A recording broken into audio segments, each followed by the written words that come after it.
Okay. Sige, mag-brief. Ay, good evening, Kuya Francis. Akala ko ito hapon. Pa-start na kami ni Sister Joy. Sige, pray tayo at umpisahan natin ang ating bagong course dito. So, nilingkong ko tayo at manalangin. Lord, maraming salamat at mauumpisahan na namin ngayong gabi ang aming pag-aaral sa Old Testament Survey. Bless mo, Lord, ang aming course na ito, Lord, na magbigay, Lord, sa amin ng malawak na kaunawaan sa kino-communicate mong message sa Old Testament. Gamitin mo rin, Lord, ang aming matututunan para sa aming equipping, Lord, para sa kung ano man ang ministry na paggagamitan ninyo sa amin, Lord. At gamitin mo na rin, Lord, ang aming pag-aaralan na magpapalalim sa aming pananampalataya.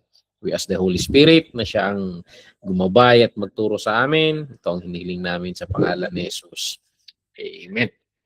So, ayan, dito sa Old Testament Survey, hahapyawan natin lahat. Mabilisan na hapyaw, but medyo magtatagal tayo dito sa Genesis because ito yung pinaka-foundation ng lahat. So, medyo mas malalim ang paghimay natin dito sa Genesis. Itong Book of Genesis, hindi lang ito karaniwang unang libro ng Bible. Kasi ang Genesis, ito yung pinaka-pundasyon ng lahat. Lahat ng iba nang nakasulat sa banal na kasulatan, lahat ng susunod nakabatay lahat dito sa Genesis. So sinasagot nito ang mga mahahalagang tanong sa ating pag-iral bilang mga tao. Yung mga tanong na saan tayo nanggaling? So tatanong siguro ay Sister Joy, yung mga anak mo, pagdating nila galing sa school, sasabihin nila, sinasabi ng teacher namin, galing raw tayo sa Unggoy, ma. Mga ganun. Where did we came from? Saan tayo nanggaling? Bakit ganito ang mundo natin? Bakit ang hirap ng buhay? So, mga ganon. May papaliwanag mo bakit nag-anggulo ng mundo. So, maiko-connect mo lahat yung sagot dyan dito sa dito sa Genesis. So, ayan, kung yung tanong kung may pag-asa pa ba, maayos pa ba. Konektado lahat sa Genesis yan. So, kung wala ang Genesis, parang walang pundasyon ang ating banal na kasulatan. And kahit yung magandang balita, even the gospel, mawawalan siya ng parang footing ba? Kasi even the gospel was first proclaimed dito sa Genesis. So, bilang pastor at isang guro ng Biblia, talagang itong Genesis, dito nakasalalay ang ating worldview na mga Kristiyano. So, kapag nauunawaan ng mga tao kasi ang Genesis, nauunawaan nila kung yung mga tanong na bakit sa likod ng mga bagay-bagay sa daloy ng kasaysayan na nauugnay sa Diyos. So, umpisahan natin itong Genesis dito. Magsisimula tayo dito sa part 1, Introduction to the Book of Genesis. Pag-usapan natin yung saan nanggaling yung pangalan nito. So, ayan. Uunahin natin ito, pangalan at yung meaning niya. Itong title nito na Genesis, kasi noong dumadami na ang Hudyo, na ikalat sila sa iba't ibang bahagi ng mundo nila noon. So, marami nagninegosyo, nadala sa iba't ibang bahagi ng mundo. Dumadami na ang nagsasalita ng Griego kasi ang world language nila noon, Griego. Ang world language natin ngayon, English. So, marami na ring ipinanganak na Hudyo sa labas ng Israel na hindi marunong magsalita or magbasa ng Hebreo. So, may pangangailangan noon na in order na yung pananampalataya nila ma-establish pa rin, ma-maintain yung tatag niya, may communicate nila sa sumusunod na henerasyon, may pangangailangan na i-translate nila sa Greek, yung world language during that time. So yung tinatawag nilang Septuagint. So, ayan, naririnig nyo siguro Septuagint. Now, itong Greek word na Genesis, ang ibig sabihin nito ay origin, source, or generation. So, yun yung mga yan yung mga iba't ibang pwedeng kahulugan nito ng Greek word na ito. So, ayan, akma naman ang inilagay nilang pamagat doon sa Greek version ng scripture dahil sinasalaysay nga naman ng aklat na ito yung panimula ng paano nagsimula ang sansinukob, entire universe. Paano nagsimula ang humanity? Paano nagsimula ang kasalanan? Paano ano yung redemption plan ng Panginoon? Lahat ng pagsisimula nakasalalay nga rito kaya tamang-tama yung ginamit nila sa Greek word na yung sa Greek version na Genesis. So diyan nagsimula noon. Pero yung title nito talaga na originally sa Hebreo mas makikita rin natin yung mindset ng mga Hudyo. Kasi sa Hebrew language, sa Hebrew scripture, ang title nito ay Bereshit. Bereshit yung tawag nila. Na ayan yung unang word sa text niya sa Hebrew, yung meaning na in the beginning. So, ayan, Bereshit. So, yun, in the beginning.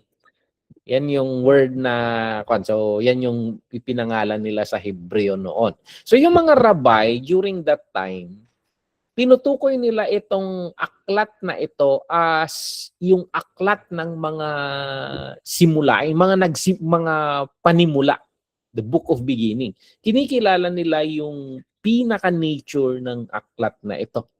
So, itong title niya sa Hebrew, nire-remind niya tayo na ang Genesis ay hindi lamang isang aklat ng kasaysayan, kundi isa rin itong sa larangan ng theology, sa larangan ng pag-aaral ng mga bagay-bagay ng Diyos.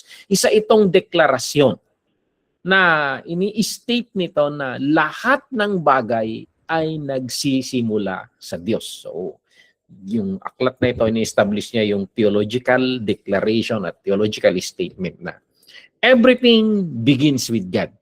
So, yan yung, kaya mapapansin ninyo, kahit itong world agenda, pupunta ka sa science, pupunta ka sa school, ito agad ang sinusubukan nilang sirain. Ito yung sasabihin nila, galing tayo sa unggoy. Sabi nila, yung mundo raw natin nagsimula sa Big Bang. Kasi pag na-demolish nila ang Genesis, demolish lahat yung susunod. Exodus, Leviticus, hanggang Revelation. So, ayan, kaya napakahalaga yung strength ng Genesis kasi dyan nagsisimula yung theological statement natin na everything begins with God. Okay, punta naman tayo dito sa Kwan. Mag-raise lang kayo ng kamay kung may mga itatanong kayo. So, punta naman tayo si sino nagsulat nito? Sino nagsulat itong Genesis? Sa traditional view, karamihan sa kasaysayan ng iglesia, the church age. So, ayan. Itong authorship ng Genesis, kasama na yung apat na sumusunod dito kasi tinatawag nila itong Pentateuch, yung limang libro ni Moses, sabi nila. So kasama na lahat ito, Genesis, Exodus, Leviticus, Numbers, Deuteronomy. Lahat ito ay ina-attribute nila kay Moses. So ang pananaw na ito ay sinusuportahan naman ng mga marami sa loob sa loob ng scripture, yung internal na sinasabi natin, internal biblical testimony, yung sinasalaysay mismo sa loob ng libro, yung unity ng Pentateuch. Kung titingnan mo yung pagkakatugma-tugma ng sinasabi ng Pentateuch, talagang makikita mo dyan na isang single literary work ito. Iisa yung mindset na pinanggalingan nito. At syempre, so ayan, makikita rin natin yung kung ilalagay natin si Moses bilang siya yung nagsulat nito, makikita naman natin yung qualification ni Moses. Kasi si Moses, Egyptian prince ito eh. So he was educated, educated ang taong ito. So nasa kanya ang literary skill dahil ang first world during that time, ang sibilisasyon during that time is Egypt. So may malawak ang awareness ni Moses sa historical kasi ang Egypt ay isang magandang source ng knowledge during that time, yung panahon niya. And theological insight, kinakailangan ito para makompose mo yung foundational work ng Pentateuch, yung 5 aklat ni Moses. So, yung unique na position niya bilang yung tagapagligtas, kasi ito yung mga unique position ni Moses the deliverer ng Israel mula sa kamay ng Egypt. The lawmaker, kasi sa pamamagitan niya na ibigay sa sangkatawan or sa Israel yung mga batas ng Diyos. And then bilang isang propeta, itong katangiang tatlong ito, talagang magkwa-qualify sa kanya bilang candidate ng authorship nito. So ayan, sa loob ng scripture mismo, sinasabi dito na si Moses ang nagsulat. So makikita mo kahit sa book sa Exodus 17 verse 14, 24 verse 4, 34 verse 27, makikita mo yung tinutukoy diyan. So ayan, binabanggit ng ibang Old Testament book rin si Moses as the lawgiver. Sa pananaw kasi ng Hudyo, pag sinabi nilang law, hindi lang yung 10 Commandments yun. Ang sinasabi ng Israel na law is yung Pentateuch, yung Genesis, Exodus, Leviticus, Numbers, at Deuteronomy. Yang 5 librong yan, tawag ng Hudyo dyan, law. So, si Moses ang lawgiver. So, binabanggit yan sa Joshua 1:7, Joshua 8:31, kahit sa 2 Chronicles 25 verse 4, nabanggit yan. And consistently naman, kahit sa New Testament, ina-affirm na si Moses ang nagsulat nito, yung law. So even sa Mark 12:26, sa Luke 24:44, sa John 1:45, sa John 5:46, Acts 7:37 to 38, lahat yan binabanggit na si Moses ang nagsulat. And pinakamahalaga nito, even si Jesus ina-affirm ito. Okay? So traditional view, ilalagay natin kay Moses yung authorship. Okay? So, ayan. Now, may modern na critical view rin kasi na itong mga scholars, may mga kuro-kuro sila. So, mula nung 19th century, ayan, may mga critical scholars na ang nagpro-propose ng yung tawag nila documentary hypothesis na sinasuggest na yung Pentateuch raw, actually is a compilation lang raw yung nananggaling sa iba't ibang sources. So, ayan. So, sa napakaraming centuries yan, compilation lang raw yung ginawa. So, yan, naka-influensya kasi yan sa Old Testament studies sa daloy ng scholarship. So, ayan. Pero, malagang maunawaan natin na very limited ang pananaw na ito. So, haka-haka. So, highly speculative. Kasi wala namang ebidensya. So, ayan, assumption lang lahat. So, paano may po-prove yun? So, ayan. And when it comes to theological or yung literary unity ng text, paano sila nagkakasundo-sundo itong 5 books na ito, sumasablay yon. Maliwanag kasi na kung collection lang ito, bakit nagkakatugma-tugma? Ang ganda ng flow ng pagkakasulat na nagbibigay ng ebidensya na iisa yung mindset na pinanggalingan nito. So maraming contemporary scholars ang lumilihis sila sa classical yung dating pananaw, yung dating pananaw regarding it sa documentary hypothesis. Pero dahil nakikita nila yung weaknesses nito. Okay? So, ayan, ang approach natin dito, so personally, ang pananaw ko dito is traditional view, Moses. Ina-affirm ni Jesus eh. So kung hindi parang duda ka kay Jesus eh. Si Jesus ang number one ang nagsabi na niyan. Nagsinungaling ba si Jesus niyan? So ayan, of course there are editors. There are editors na sa kung paano siya yung ano yung form niya na naabot or umabot sa atin, eh makikita mo na may mga editors kasi may nagnanarrate. Kung mapapansin mo, kung babasahin mo, parang may mga nagnanarrate. So there are scholars or sabihin na natin mga scribes na naging editors nito. So inarrange nila, tiningnan nila yung magandang forms niya, and ayan, umabot siya ng ganong form sa atin. Okay? So ayan. That is regarding quad. So yan ang approach natin dito. So ituring natin si Moses as the author. So ayan, habang rin-recognize natin na si Moses nga yung author, eh ayan, gumamit siya ng iba't ibang sources. Gumamit siya ng may mga pinagbatayan rin siya sigurong document, but in spite of that view, he is under the divine inspiration. He was inspired by the Holy Spirit in pag-craft sa material na ito. So basically, kahit si Moses ang nagsulat, ang pangunahing view natin dito is God Himself gave this to Moses. Okay? So, yan yung panghahawakan nating view dito. So, sige, usad tayo. Mahaba nito. And we will try to stop by 10:30.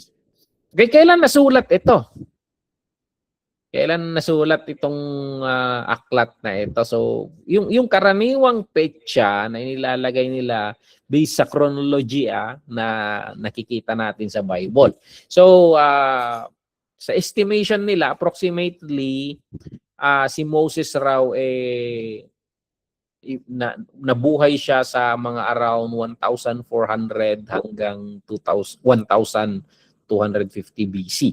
So, anong ibig sabihin nun?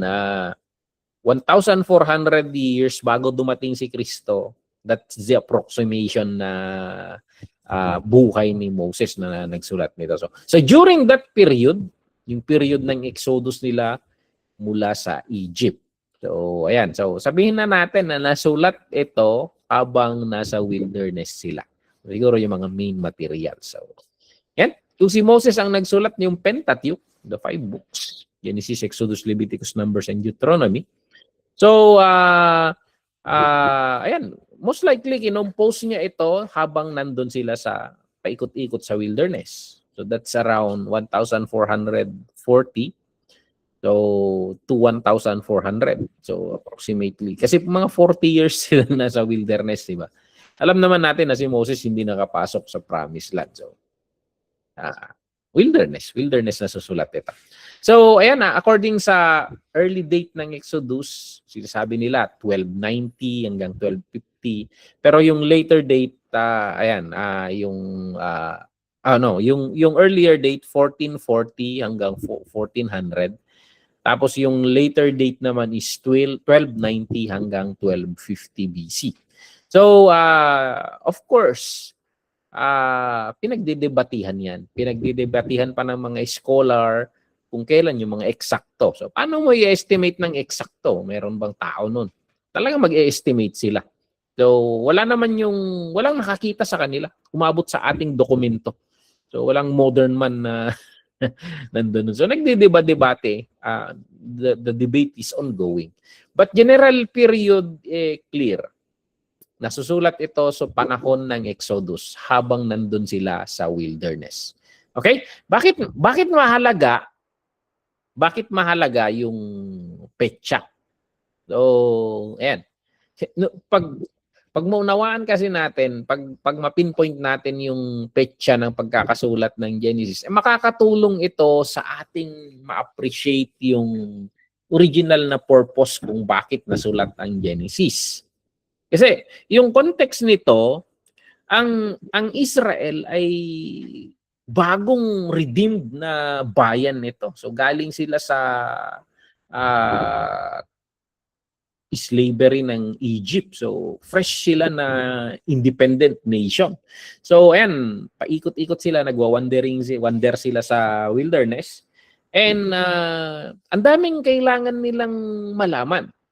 So makikita natin dito yung mga purposes, bakit kinailangan nila yung itong scripture. Bakit kailangan ibigay ni Moses ito? So this is how Moses answered their query. Kasi masasagot kasi doon kung sino sila? Sino ba ang Israel? Saan sila nanggaling? Sino ang Diyos? So yan, kung sino sila. So hindi lang sila mga karaniwang kung sino lang diyan na grupo ng mga slave. Dito, ipinapakilala ni Moses sa kanila yung identity nila na they are descendants of Abraham, Isaac, and Jacob. Na sila ay pinili ng Diyos, special na bayan ng Diyos. So that is what Moses is communicating to them.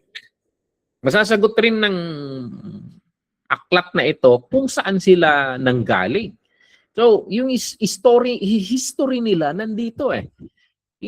Hindi sila galing sa Egypt.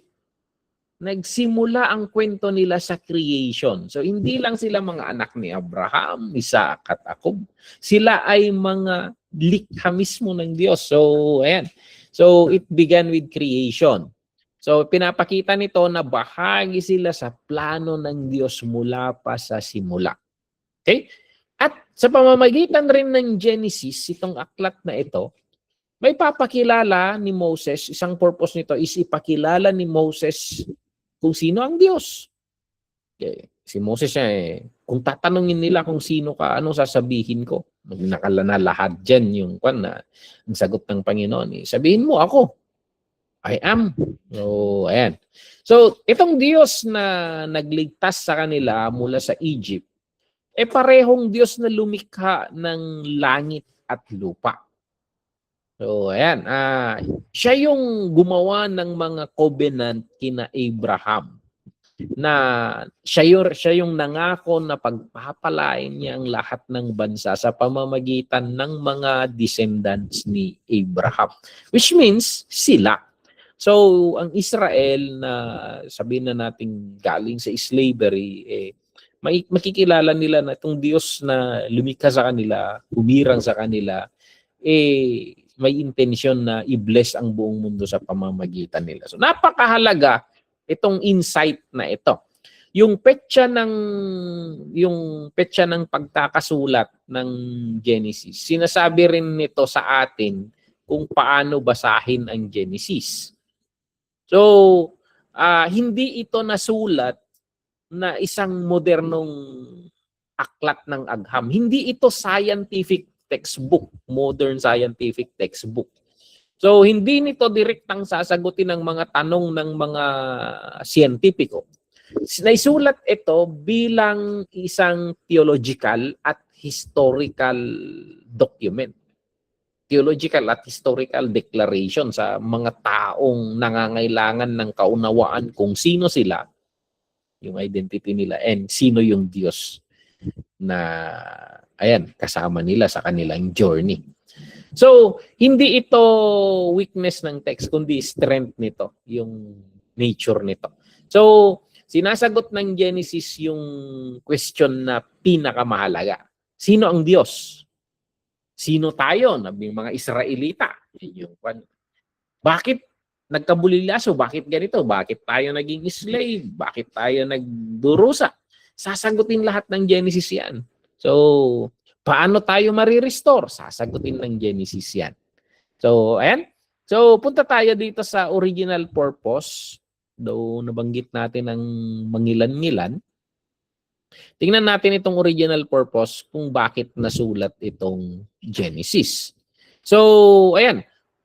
Nasulat ang Genesis para magbigay ng theological foundation sa lahat ng susunod na nababanggitin sa scripture. So, sabi ko nga, this is the seed plot. This is the foundation. So, ayan. Ang purpose nito ay dalawa. So, ayan. Una, to reveal who God is. Kasi dito sa Genesis, nire-reveal niya ang Diyos bilang creator. Okay? Genesis ang nag-reveal sa Diyos na siya yung manlilikha. Siya yung sovereign over all creation. So, hindi siya product ng creation. Ang Diyos is mas nangingibabaw kaysa sa creation. So, ipinapakilala rin ng Genesis ang Diyos bilang the covenant keeper. So, ayan, nangangako siya. Nangako siya and he faithfully keeps yung mga promises niya. Ipinakilala rin dito sa Genesis ang Diyos bilang judge. So, ayan, pinapanagot niya ang sangkatauhan sa kanilang kasalanan. So, hindi stricto siya when it comes to kasalanan kasi he is a judge. So, there's no sin in him. So, hindi niya kinukonsinti ang kasalanan. And ipinakilala rin siya, though siya ay creator, siya ay covenant keeper, siya ay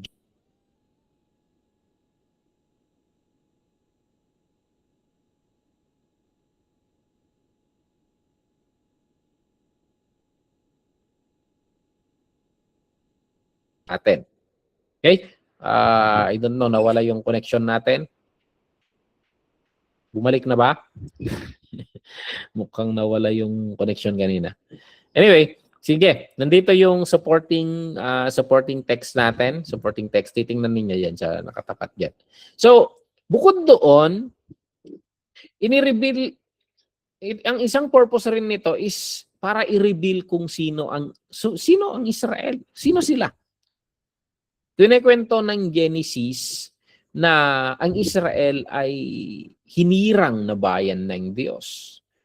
Pinapakilala sila bilang mga descendants ni Abraham. Pinili ng Diyos para maging bayan. So, ayan. Ipinapakilala niya ang Israel dito sa Genesis bilang yung mga tagapagmana ng pangako ng Diyos. So, ayan, meron silang, may naghihintay na lupain sa kanila na pinangako pa ng Diyos kay Abraham noon. Meron silang future. So, may plano ang Diyos para sa kanila. Hindi sila basta slave lang na naghihintay ng kamatayan. They have a future. Meron silang calling. At ang calling nila ay para maging mga pagpapala, maging blessing sa mga bansa. Okay? At ipinapakilala rin sila bilang bayan ng covenant. So, bayan ng covenant. So, may relasyon sila sa Diyos and nadidefine itong relasyon na ito sa pamamagitan ng mga pangako ng Diyos at yung calling na maging faithful. Okay? So, ayan.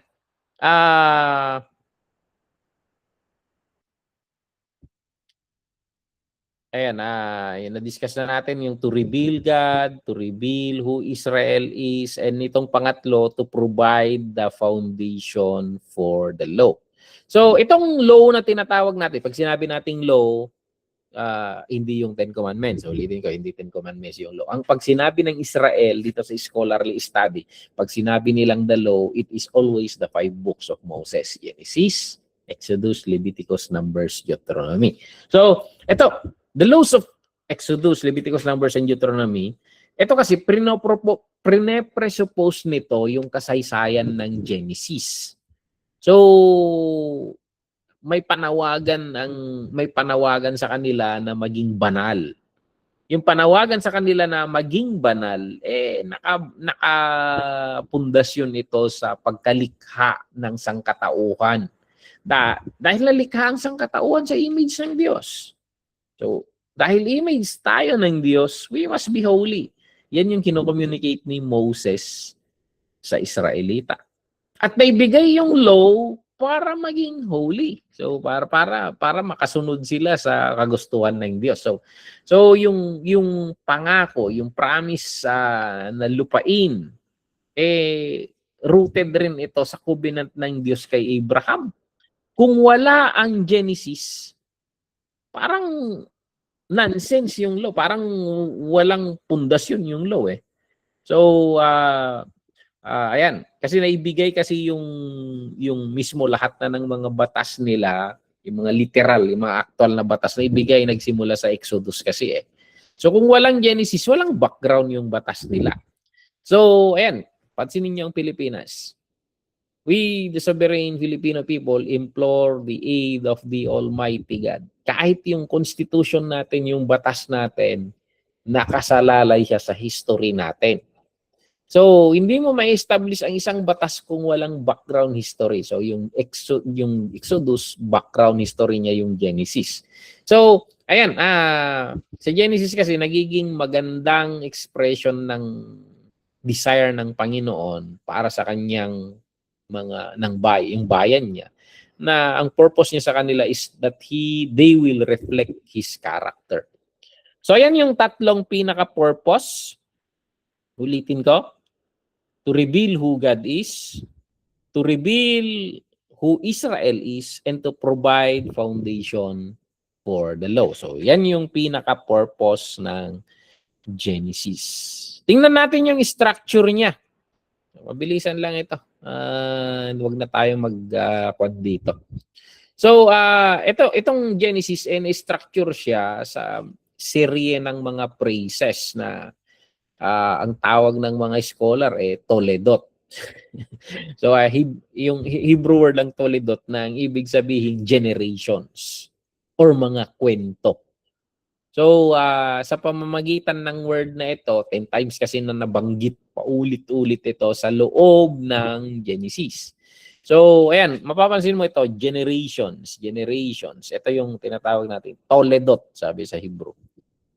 So, ayan, the generation of heaven and earth, yan yung kwento ng creation. The generation of Adam, from Adam to Noah.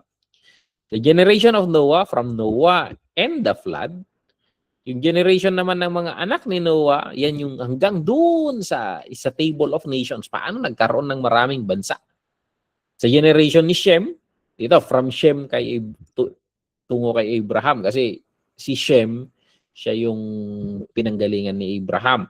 And then, generation of Terah, ito yung tatay ni Abraham, hanggang sa buhay na ni Abraham, tuloy-tuloy yun yung kwento.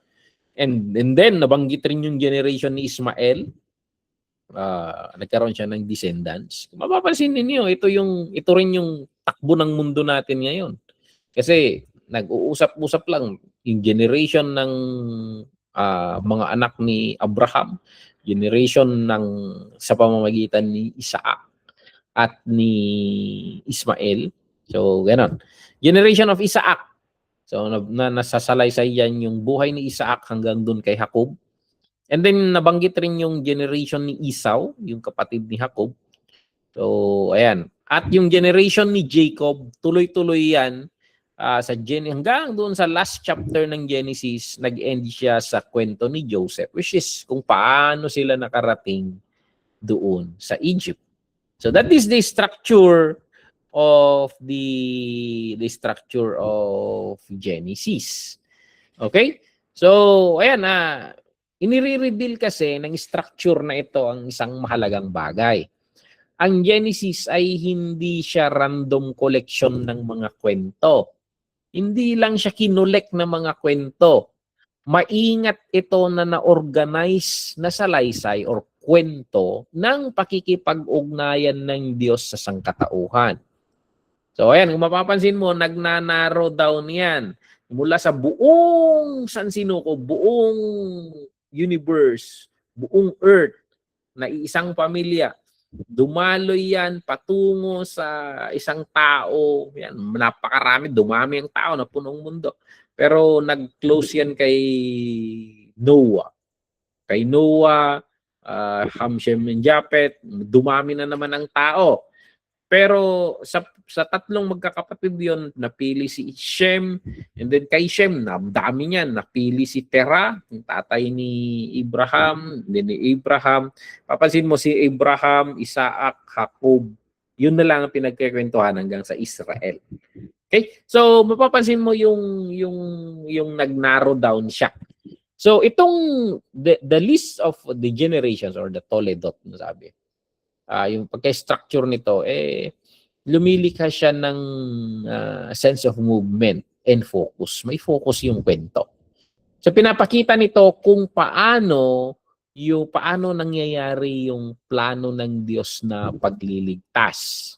So ginagawa ng Panginoon nito sa pamamagitan ng particular na mga tao at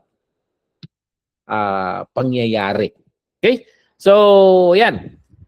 Saan tayo? May dalawang division, actually may dalawang division itong Genesis. Okay? So, kung titingnan natin ano tong dalawang division. Itong dalawang division yung primeval history, tawag natin primeval history. So, yung bago, yung unang kasaysayan mula sa chapter 1 hanggang chapter 11. Okay? So, ayan, chapter 1 to chapter 11. At yung patriarchal history. So, ito, primeval, yung sinaunang kwento. At yung patriarchal naman, nagsimula sa mga patriarch of Israel, yung mga fathers. Okay? So, ayan, mapapansin mo rito, creation, fall, Cain, Abel, genealogy to Noah, ayan.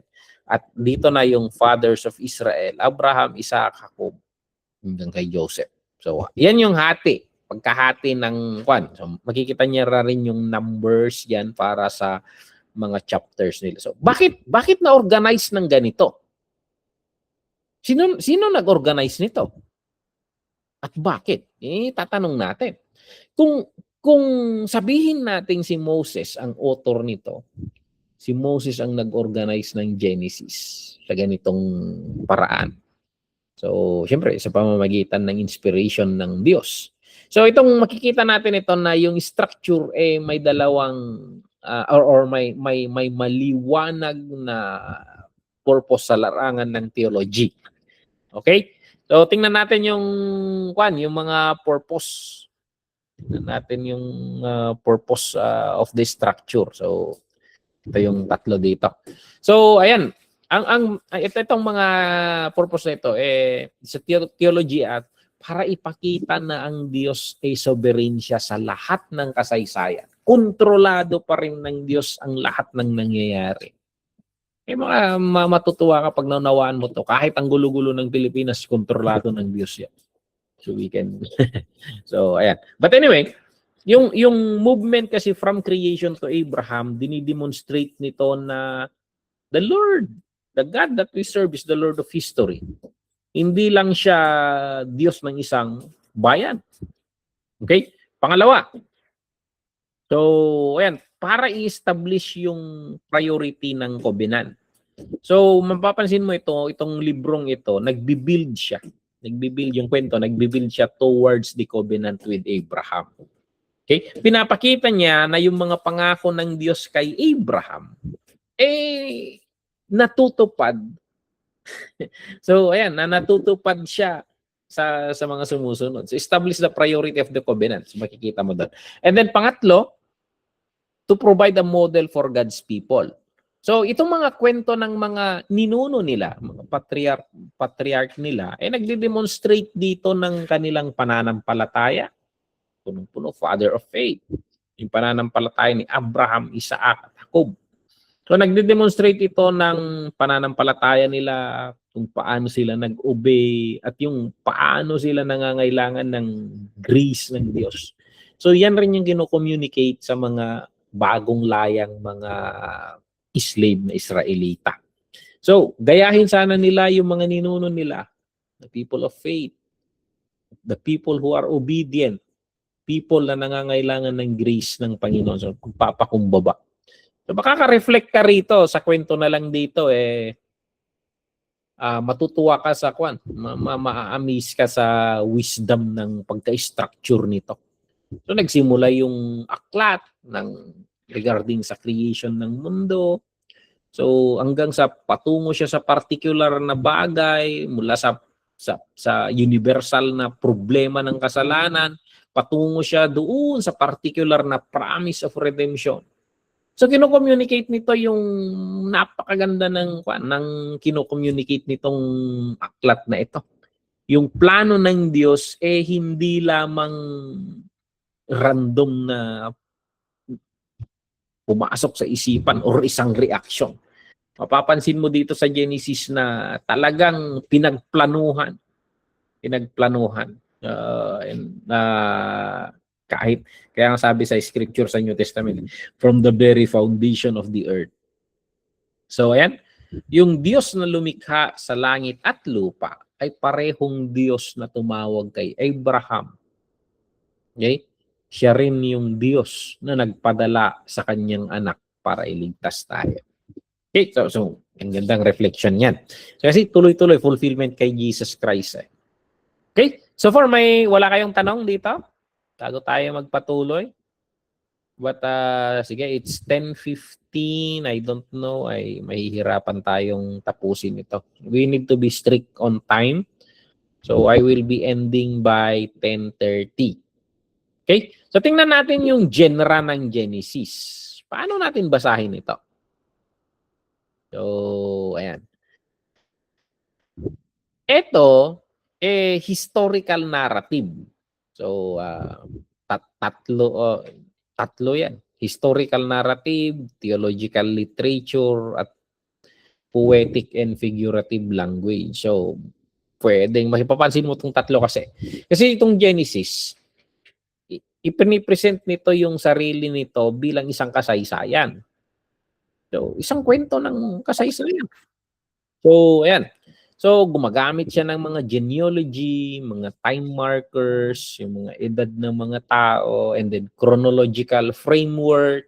So, ini-indicate nito na yung intention nito na maunawaan sana ng mga nagbabasa na totoong pangyayari ang mga nasusulat dito. Kasi may mga time markers 'yan. So, ito yung rason kung bakit sa New Testament tinatrato niya si Adam, si Noah, si Abraham bilang mga totoong historical figure. Kasi totoong historical figure tong mga to. Papansin niyo yan sa Romans 5 verse 12 to 21, Hebrews 11. So, mga totoong kwento tong mga to. Okay? Yung Genesis, pwede mo ring tratuhin bilang theological literature. So, hindi lang kasaysayan. Hindi lang kasaysayan yung Genesis. Isa itong kasaysayan ng theology. So, pag-aaral tungkol sa Diyos. Pag sinabi nating theology, aral tungkol sa Diyos. So, itong author, hindi siya interested sa pagbibigay ng complete record ng lahat ng bagay na nangyari. So, ang pinaka-interest niya ipakita kung ano ang ginawa ng Diyos at kung ano kaya ang ibig sabihin ng ginawa ng Diyos. So, yun yung parang gusto niyang ipahiwatig. Kaya itong Genesis, nakatuon siya sa mga particular na pangyayari at mga tao. So, ayan, habang pasalin-salin ng henerasyon. So, itong kasaysayan, selective siya. Kasi yung purpose niya ay theological. So, hindi niya binabanggit ang lahat. Napipili yung mga bahagi ng kasaysayan kasi may theology na gusto niyang i-communicate. Okay? So, ganun yun. So, pwede rin nating tingnan itong Genesis as a poetic or figurative language. Okay? Kasi gumagamit ang Genesis ng poetry. Mga figurative language, paminsan-minsan ginagamit niya ito. Lalo na doon sa kwento ng creation. So, ayan. Na-describe ang Diyos na nagsalita doon sa creation. Umiral yung creation. So, imagery. Pinipaint niya yung image of garden. Symbolism. Gumamit rin siya ng symbolism. The tree of knowledge of good and evil. And sinasuggest ng author na yung paggamit ng literary techniques. So, ginamit yun para ma-communicate ang mga mahahalagang theological truths tungkol sa Diyos. So, Hindi nito nababawasan ang kredibilidad ng Genesis. Actually, napapalakas nito. Kasi may mga bagay-bagay na hindi mo ma-describe and you need to shift to poetry para may communicate mo yung point niya. Now, tingnan natin yung balance approach. Paano natin i-approach ito? Igalang ah igalang natin yung genre. So, ayan, basahin natin ang Genesis bilang theological history. Hindi ito science book or mythology. Hindi. Isa siyang theological history. Okay? Tingnan natin yung, hanapin mo yung theological purpose. Anong gusto niyang i-communicate tungkol sa Diyos? So, wag mo lang itanong kung anong nangyari. Itanong mo, ano ang nire-reveal nito tungkol sa Diyos at sa plano niya? So, ayan. And hanapin mo rin yung magandang balita dito sa Genesis. Ano yung gospel dito? Kasi actually sa Genesis unang nabanggit yung magandang balita. So, tingnan mo yung bawat bahagi ng kwento para makita mo yung ginagawa ng Diyos regarding sa redemption. Lalo na sa atin, pabaliktad tayo magbasa, alam na natin, kilala na natin si Jesus Christ. Mapapansin mo sa kwento, patungo siya patungo kay Jesus Christ na fulfillment. Okay, so mapapansin mo na dito, kino-communicate na si Jesus Christ. Okay? So tingnan natin yung context. Context ng Genesis. We still have 10 minutes. Okay? Pag sinabi natin context, tingnan natin yung historical context bago tayo pumunta sa theological context. Sa historical context, nung sinulat ni Moses itong Genesis, ang Israel, bagong layang bayan. Nasa wilderness sila, bagong laya sila. So nasaksihan nila yung mga mighty acts ng Panginoon doon sa Egypt, yung 10 sakuna, yung Passover, yung pagtawid nila sa Red Sea, nasaksihan nila lahat ng nakakamanghang gawain ng Diyos na ito. So, ayan. Dito, nabubuo sila bilang isang bansa doon sa Mount Sinai. Meron na silang, alam niyo, sabi nila, para maging isang bansa raw ang isang bansa, kailangan niya ng 3 bagay. Kailangan raw nila ng bayan, kailangan nila ng lupain. Kailangan nila ng mga tao at kailangan nila ng batas. Yan yung 3 bagay na bumubuo sa isang bansa. Kapag wala yan, hindi bansa yan. So, ayan. Dito, ayan, isa silang, wala pa silang lupain kasi patungo sila sa pangakong lupa. Pero dito, binibigay na meron na silang bayan kasi sila, mga tao sila, isang lahi. And then magkakasama sila. And then ibinigay ng Panginoon yung batas nila, yung law. So sumusunod na, parating na yung lupain nila. So far, nasa wilderness pa sila dito. So, ayan, nabubuo sila bilang bayan doon sa Mount Sinai kasi natanggap nila doon yung law na magbibigay ng identity nila at ng mission nila bilang bayan. So, ayan, sa context na ito, ipinapahiwatig ng Genesis yung the founding document. Yung dokumento ng pagkakatatag nila. So, kailangan ng mga bansa ang foundation narrative. So, ang Israel, meron sa kanya yung Genesis. So, ayan. Napansin nyo ba, nung mga bata tayo, nung nag-aral tayo ng elementary, nandun agad yung sibika at kultura. Dinidiscuss natin yung mga bayani natin, sina Lapu-Lapu, nababanggit doon na si Lapu-Lapu, siya yung unang bayani, sinira niya yung mananakop, pinatay niya si Magellan, and then sina Rizal, dinidiscuss. Paano tayo na buong bansa? Paano tayo naging malaya? So parang ganun, may kwento. So ganun rin, lahat ng mga bansa, meron yan. So gumagawa tayo ng mga sagisag, yung mga flag, mga ganyan. Pinimemorize natin yung ating pambansang awit, yung panatang makabayan. Yan. Kailangan lahat yan. Parang ganun, founding document itong Genesis.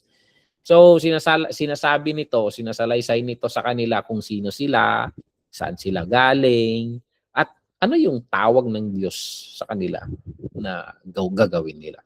So, itong Genesis hindi lang founding document. Isa itong theological primer. Okay? So, ipinapakilala kasi ng Genesis sa kanila na yung Diyos na paglilingkuran nila yung creator, yung judge, yung covenant keeper and redeemer. So kailangan nilang maunawaan na yung Diyos na naglabas sa kanila sa Egypt ay parehong Diyos na kumikilos na mula pa sa simula. So theological primer, dito yung batayan ng pananaw nila tungkol sa Diyos. Mapapansin ninyo sa Constitution ng Pilipinas. We, the sovereign Filipino people, implore the aid of Almighty God. Integrated ang Diyos doon. Integrated ang Diyos doon. So dito, ito yung theological primer rin nila. Okay? Source of wisdom. Source of wisdom. Source of hope. Itong Genesis, nagiging source of hope rin sa kanila doon sa wilderness. So, ang daming kinakaharap ng Israel doon na mga challenges, both challenges and temptation. So, ayan, binigay yung Genesis sa kanila para magsilbing hope sa kanila. Kasi pinapakita ng kwentong ito kung ano ang plano ng Diyos sa kanila. So, nahihiwatigan nila rito yung kinabukasan nila. So, nakikita nila rito na tinutupad ng Diyos yung pangako niya. At dadalhin niya sila sa lupang ipinangako niya. Okay? So that is the historical context. So naibigay ang Genesis bilang founding document, bilang theological primer, and bilang source of hope. Punta naman tayo sa theological context. Ano yung context sa theology nito? Itong Genesis, ito yung unang installment ng mas malawak na kasaysayan na ayun, yung meron tayo sa scripture ngayon.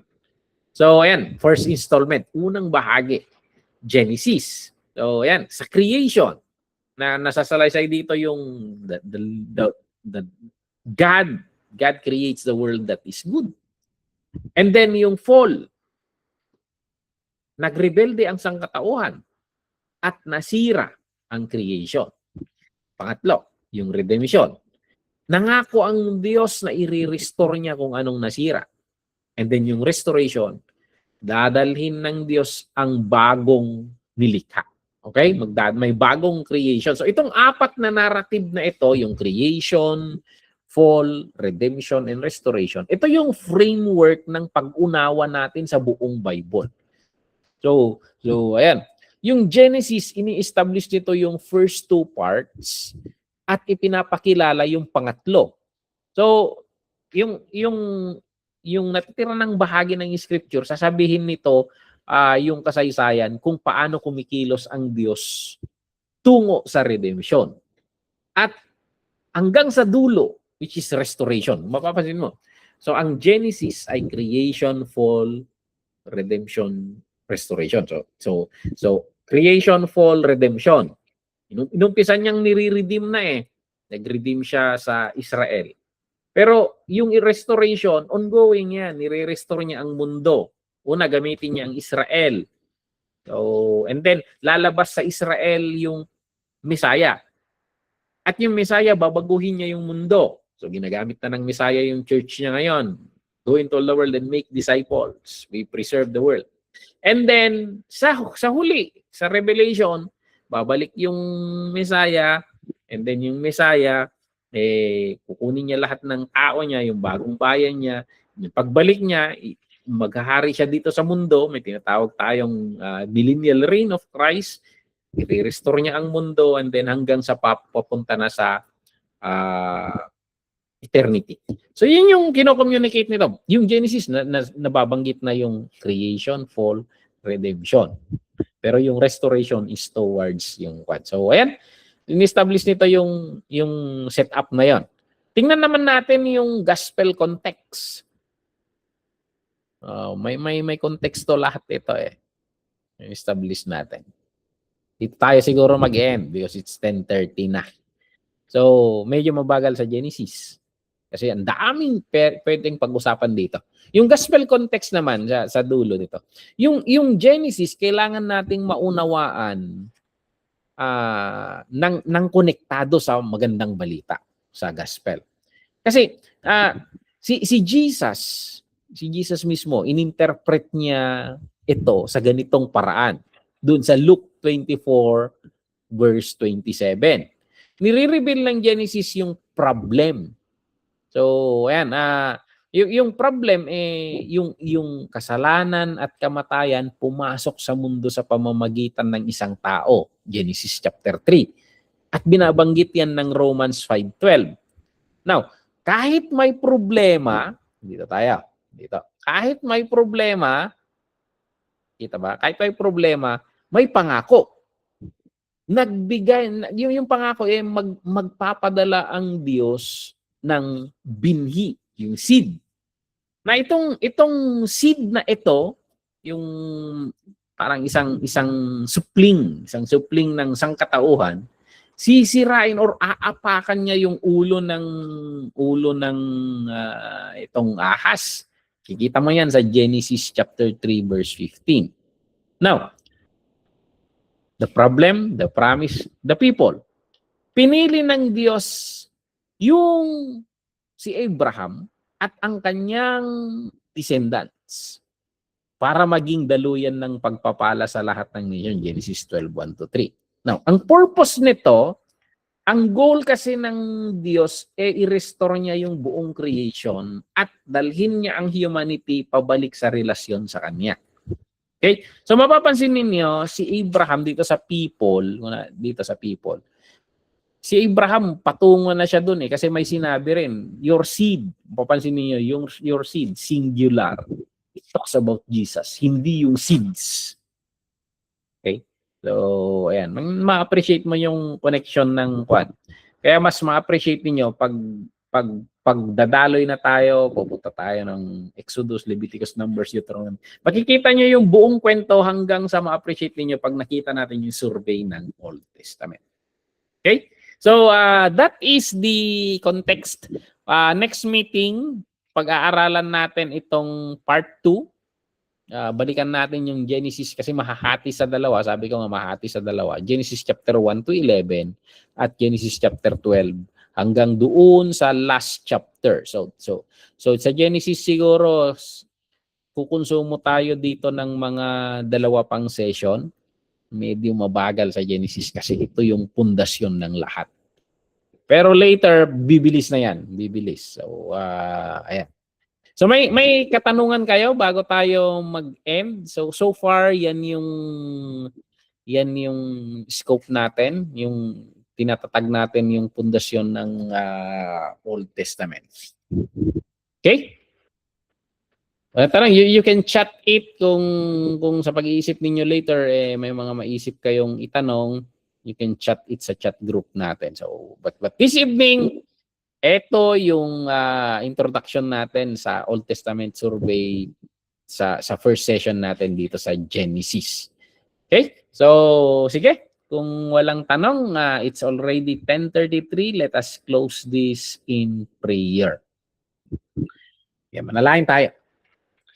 Lord, maraming salamat Lord sa aming natutunan. Nakita namin dito sa Genesis Lord ang mga gusto mong i-communicate Lord by inspiring your servant Moses, oh God. Maraming salamat Lord na kahit nagkulang ang sangkatauhan, nagkasala, nasira, hindi mo kami inabandon na Lord. You have given your promise, oh God. And you work and you keep working. Hanggang ngayon, tatrabaho ka, Lord, towards our full redemption, oh God. Maraming salamat, Lord, at sa pag-aaral namin ito, lumalalim ang pagkaunawa namin sa mga bagay-bagay na ginagawa mo sa mundo. I-bless mo, Lord, ang bawat isa sa amin, Sister Joy, si Kuya Francis, Lord, kanilang pamilya, at kahit yung mga manunood, Lord, dito sa recorded version, Lord, gamitin mo, Lord, ang lesson namin na ito, Lord, na magpapalalim sa kaunawaan namin sa iyo, Lord. Mangusap ka sa amin kahit sa aming pamamahinga. I-restore mo ang aming kalakasan, Lord, para sa mga gawain na naman namin bukas. Itong hiniling namin sa pangalan ni Jesus. Amen and amen. And God bless. God bless, Pastor. Thank you. Send ko tong notes para send ko tong notes para you can pwede niyong balikan and then pwede rin kayong mag-advance. Yes po. Okay? Thank God you. bless. Thank you.